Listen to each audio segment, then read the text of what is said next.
ان کی سیاسی اثر و نفوذ ہمارے اوپر مسلط ہے، ان کا معاشی اثر و نفوذ ہمارے اوپر مسلط ہے، تو اسی حوالے سے ہم نے اس کے جواب دینے ہیں، نہ یہ کہ وہ سیاسی اداروں کو استعمال کرے اور ہم اسلحہ اٹھا لیں فوری طور پر۔ تو پاکستان کی ہر ریاست کی اپنی ہی صورتحال ہے اور اس نے اپنے ہی حوالے سے سوچنا ہوتا ہے۔ تو آپ جو سوال کر رہے ہیں یہ بڑا خطرناک قسم کا سوال کر رہے ہیں، اور آپ پاکستان کو مشکل میں ڈالنے کی کوشش کر رہے ہیں، مجھے مشکل میں نہیں ڈال سکتے آپ جی۔ جناب یا اہلاً یا اہلاً یا اہلاً۔ حضرت السلام علیکم، میرا نام افسر رضا ہے، میں ایرانین اسٹیٹ نیوز ایجنسی ارنا سے ہوں۔ ایران اور پاکستان اس خطے میں ایسے ملک ہے جو اسرائیل کو اسرائیلی رجیم کو ریکوگنائز نہیں کرتا، اور OIC ہیڈس کی کانفرنس ہونے والی ہے جدہ میں، حضرت آیت اللہ رئیسی اس میں شرکت کرنے والے ہیں، اور کل آنے والے کل ازبکستان میں ایران کے پریزیڈنٹ اور پرائم منسٹر کاکر صاحب بھی ملنے والے ہیں، جو کہ اہم ایجنڈا غزہ کی جو سچویشن ہے۔ کوئی شک نہیں کہ فلسطین کی مزاحمتی تنظیموں کو ایران کی پولیٹیکل ڈپلومیٹک کے علاوہ لاجسٹک اور ویپنز سینڈ کرنے کی حمایت حاصل ہے۔ آپ سمجھتے ہیں کہ عالم اسلام کو ڈپلومیٹک پولیٹیکل سپورٹ کے علاوہ بھی عسکری حمایت حاصل ہونی چاہیے؟ میری رائے تو یہ ہے کہ عسکری حمایت حاصل ہونی چاہیے، تاہم فیصلہ جو ہے OIC کرے۔ آپ سمجھتے ہیں کہ فلسطین کی حمایت عالم اسلام کی وحدت کے لیے ایک سبب بھی بن سکتا ہے؟ اس میں ایران اور سعودی عربیہ اور پاکستان کے کردار کو آپ کیسے دیکھتے ہیں؟ ظاہر ہے جی کہ مسلمان ایک امت ہے اور ایک برادری ہے، کلمے کی بنیاد پر ایک قوم ہے، ایک مستقل دنیا ہے جی، اور پوری دنیا میں لیکن منقسم ہے، اور ان منقسم ہونے کی وجہ سے کمزور ہے۔ تو اگر وہ ایک چاہے مختصر ایجنڈے پر صحیح اپنی وحدت کا مظاہرہ کریں تو ایک بڑی طاقت کا مظاہرہ کر سکتے ہیں اور ایک بہت مؤثر قوت بن سکتے ہیں جی۔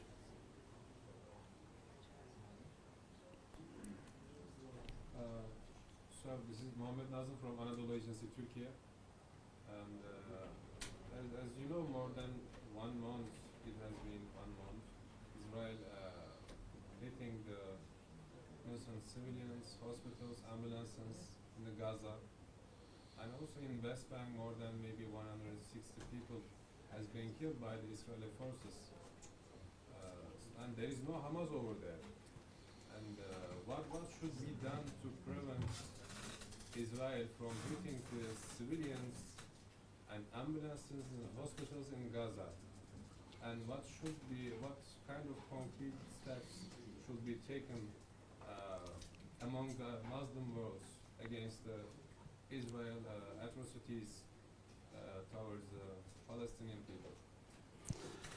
تو اس پر تو میں بات کر چکا ہوں کہ اسرائیل بہرحال اس وقت ایک مجزرہ، ایک میسیکر، ایک نسل کشی جو ہے وہ فلسطینیوں کی کر رہا ہے، اور یہ جنگی جرم ہے، اور دنیا کو اس کو جنگی جرم کا مرتکب قرار دینا چاہیے، اور اس حوالے سے فیصلے کرنے چاہیے کہ ایک چھوٹا سا ملک اور وہ بھی قابض، اور پھر وہ وہاں کے انسانوں کو قتل عام کر رہا ہے، اور ان کے جو مذہبی رہنما ہیں انہوں نے تو واضح طور پر کہا ہے کہ ان کے بچوں کو قتل کرنا جائز ہے۔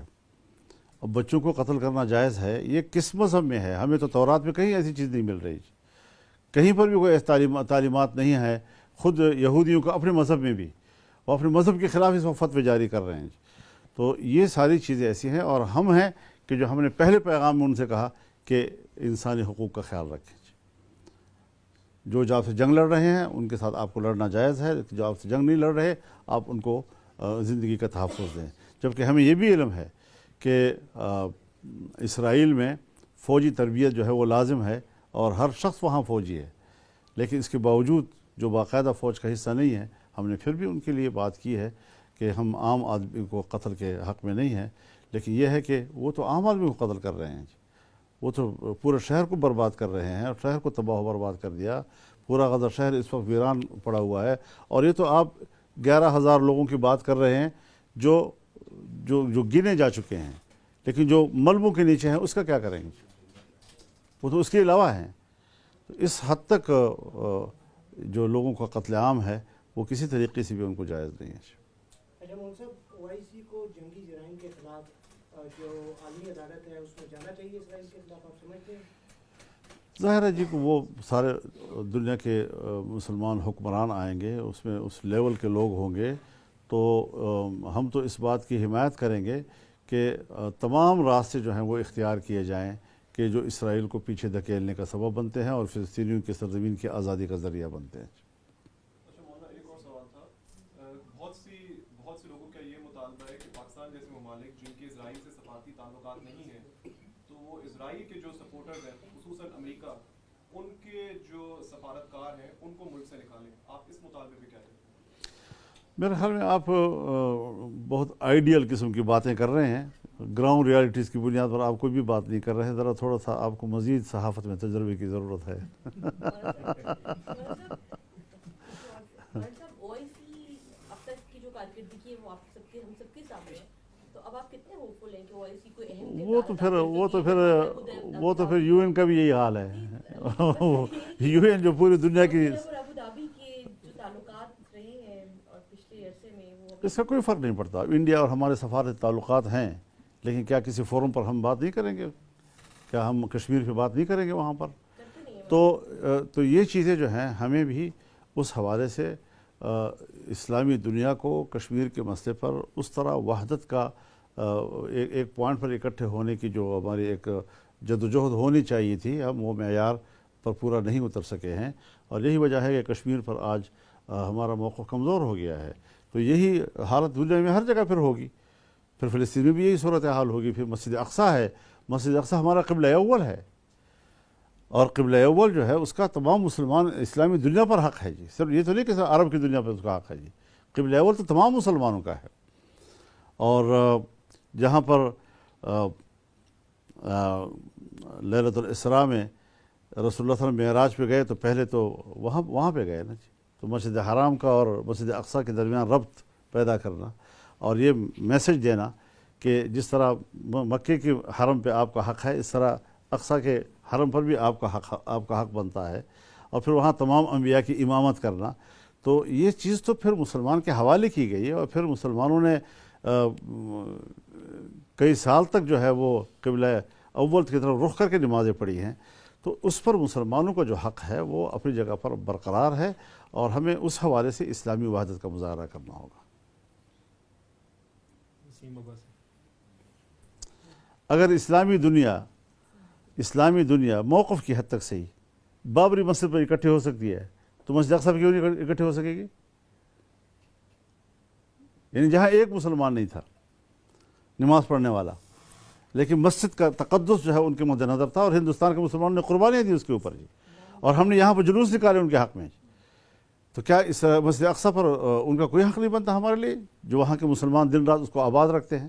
مسجد کے اندر نماز پڑھتے ہوئے ان پر گولیاں چلائی جاتی ہیں، ان کی لاشیں وہاں گرتی ہیں، اس کے باوجود وہ مسجد کو آباد رکھے ہوئے ہیں، اور وہ ان کے حوالے کرنے کو تیار نہیں ہے جی. وہ تو تیار ہے اس بات کے لیے کہ مسجد اقصیٰ کو گرا دیا جائے اور وہاں پر ہیکل سلیمانی قائم کیا جائے. تو اس سازش کو بھی تو ناکام بنایا ہے نا جی.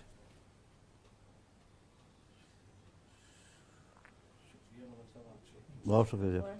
اگلا سوال پوچھ سکتے ہیں، مطلب اس پرائیویٹ کرائسس کے بعد اپنا لوکل اپنا مقامی ہے. افغانستان مقامی جو پناہ گزین کے حوالے سے پاکستان کی پالیسی اور کابل اور اسلام آباد میں جو مسئلے کریٹ ہو رہے ہیں، نظام حکومت کے فیصلے پر میں ان پالیسیوں کے حق میں نہیں ہوں جی. اور جس طریقے سے افغان مہاجرین کو نکالا جا رہا ہے، بظاہر تو کہہ جائیں غیر قانونی 40 سال تک کیوں نہیں تھے جی، بلکہ 42-43 سال تک کیوں نہیں تھے، کہ آج ان کو یہ احساس ہو گیا. تو تکلیف کسی اور جگہ سے ہوتی ہے، شکایت کسی اور جگہ سے ہوتی ہے، سزا کسی اور کو دی جاتی ہے جی. تو یہ چیزیں جو ہیں وہ ہمارے نزدیک جو ہے وہ پسندیدہ نہیں ہیں. اب ریاست کے فیصلے ہیں، ہم نے تو مشرف سے بھی اختلاف کیا تھا، لیکن پھر ریاست کا فیصلہ تھا، انہوں نے امپلیمنٹ کیا. کیا فائدہ پاکستان کو ہوا؟ امریکہ کو کیا فائدہ ہوا اس کا؟ بالآخر رسوا ہو کر افغانستان سے چلا گیا. تو اس قسم کی چیزیں دنیا میں کی جاتی ہیں. عراق پر حملہ کیا، کہا کہ وہ ہمارے اطلاعات غلط تھیں، اور پورے عراق کو تباہ و برباد کر دیا. تو یہ کیا ان کو حق حاصل ہے کہ وہ دنیا کے ساتھ جس طرح کھیلیں؟ اور انسانی حق کا نام لے کر جہاں چاہیں انسانیت کا خون بہائیں. تو یہ ناانصافیاں جو دنیا میں ہوں گی تو امن نہیں آ سکے گا. ہمیشہ امن آتا ہے انصاف کے ساتھ. جہاں بے انصافیاں شروع ہو جاتی ہیں وہاں قتل عام شروع ہو جاتے ہیں. مولانا یہ جو آج پرائم منسٹر صاحب نے بھی ایک پریس کانفرنس کی بڑی ڈیٹیل سے، اور انہوں نے کہا کہ ہم نے افغان طالبان کو بار بار اپنی ریزرویشنز جو ہیں وہ دی ہیں. آپ کے بھی بہت اچھے تعلقات ہیں بارڈر کی دوسری طرف بھی، تو آپ نے کوئی ان کے درمیان کوئی ثالثی کا کردار ادا کرنے کی کوشش کی یا پھر بہرحال اس حوالے سے دونوں طرف کچھ کمزوریاں ہیں. بیان دینے کی حد تک تو ہم بہت تکڑے ہیں، وہ بھی تکڑے ہیں، وہ بھی بیان دے رہے ہیں، ہم بھی بیان دے رہے ہیں. لیکن اصل چیز یہ ہے کہ یہ مسئلہ جو مہاجرین کا ہے، افغان مہاجرین کا، یہ دو طرفہ ہے، یک طرفہ نہیں ہے.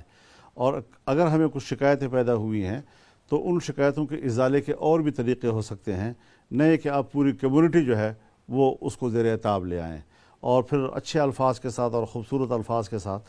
تو میں تو یہ سوچتا ہوں کہ اگر ہم نے 40 سال بھی کسی کو مہمان رکھا ہے تو پھر اس کو ملک سے جانے کے لیے، گھر سے باہر رخصت کرنے کے لیے لات مار کر رخصت کریں تو میرے خیال میں ساری مہمانداری تو چلی گئی پھر. تو ہمارے کچھ اقدار ہوتے ہیں، کچھ ہمارے، اور میں تو اس حوالے سے یہ بھی سوچتا ہوں کہ کیوں انسانی حقوق کی دنیا خاموش اور گنگی ہو گئی ہے. نہ فلسطین کے اوپر ان کی زبان کھل رہی ہے، نہ دنیا کے این جی اوز بات کر رہے ہیں، آج گنگ ہو گئے ہیں سارے. جب امریکہ ظلم کرتا ہے تو سارے این جی اوز خاموش ہو جاتے ہیں. ہم ایک جملہ نکالتے ہیں یہاں کسی تقریر میں، ساری دنیا ہمارے پیچھے پڑ جاتی ہے، اوہ یہ تو انہوں نے بڑا آتنکواد کر دیا، بڑی کوئی کیا کہہ دیا انہوں نے جی. تو یہ ساری چیزیں کیا ہمارے لیے جرم ہیں؟ کیا ان کے لیے جرم نہیں ہے؟ تو اس حوالے سے ہمیں سنجیدہ انداز کے ساتھ دو طرفہ مذاکرات کے تحت یہ مسئلہ حل کرنا چاہیے تھا. افغانستان افغانوں کا ہے، افغان کے مہاجرین نے بالآخر جانا ہے، بالآخر جانا ہے.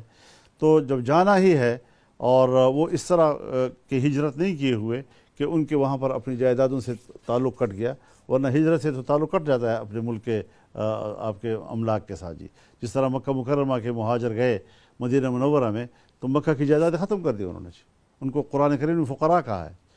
تو اس اعتبار سے ہمیں دو طرفہ بنیادوں کے اوپر سنجیدہ انداز کے ساتھ بات چیت کرنی چاہیے تھی. ورنہ افغانستان پاکستان کے اگر تعلقات میں کشیدگی آتی ہے تو پھر یہ ایک بین الاقوامی ایجنڈا ہے کہ جس کی تکمیل ہوگی دونوں ملکوں کے حق میں کچھ بھی نہیں ہوگا. انہوں نے کچھ فیکٹس دیے ہیں اس حوالے سے پرائم منسٹر آفس نے جی. اس میں انہوں نے بتایا کہ جب سے طالبان نے ٹیک اوور کیا ہے 2021 سے 40% ٹیررزم کے انسیڈنٹس کا اضافہ ہوا پاکستان میں، اور 500 ٹائمز جو سوسائڈ اٹیکس ہیں ان کی ریشو بڑھی ہے. اور پھر انہوں نے کہا کہ ہم نے فروری 2021 سے لے کے فورٹ نائٹلی رپورٹ، یعنی ہر 15 دن بعد ہم ان کو رپورٹ دیتے تھے. ریسنٹلی ایک انہوں نے وزٹ کا ذکر کیا، ریسنٹلی نہیں تھوڑا پہلے 2022 میں، جس میں DJISI بھی تھے، اور ان کو بتایا کہ یا تحریک طالبان پاکستان کو پک کریں یا پاکستان کو. پھر ان کے جو بعد میں ایکشنز تھے اور جس طرح کی اسٹیٹمنٹس تھیں اس میں اپیرنٹلی پاکستان نظر انداز ہوا. نہیں، مجھے تو خود یہاں کے لوگوں نے بتایا کہ افغانستان کی حکومت نے جو امارت اسلامیہ ہے اس نے علماء سے فتویٰ لے لیا ہے اور پاکستان کے اندر جو بھی کوئی کارروائیاں ہوتی ہیں اس کو جہاد کہنے سے انکار کر دیا ہے اور وہ کہتے ہیں اس کو جنگ قرار دے دیا ہے جی. یہ تو انہوں نے مجھے بتایا جی. انہوں نے کہا کہ انہوں نے نہیں بتایا، انہوں نے بتایا مجھے جی. اچھا، یہ ایک میرا سوال یہ ہے مولانا صاحب کہ یہ فیصلہ تو کیئر ٹیکر سیٹ اپ کا نہیں ہو سکتا، behind caretaker set up ہے. جو لوگ اس فیصلے میں ہیں اور جو لوگ آپ کو آپ کے ساتھ بھی ان کی انٹریکشن ہوتی ہے، تو جب بات ہوتی ہے تو آپ انہیں کیا بتاتے ہیں جو فیصلہ ساز ہیں؟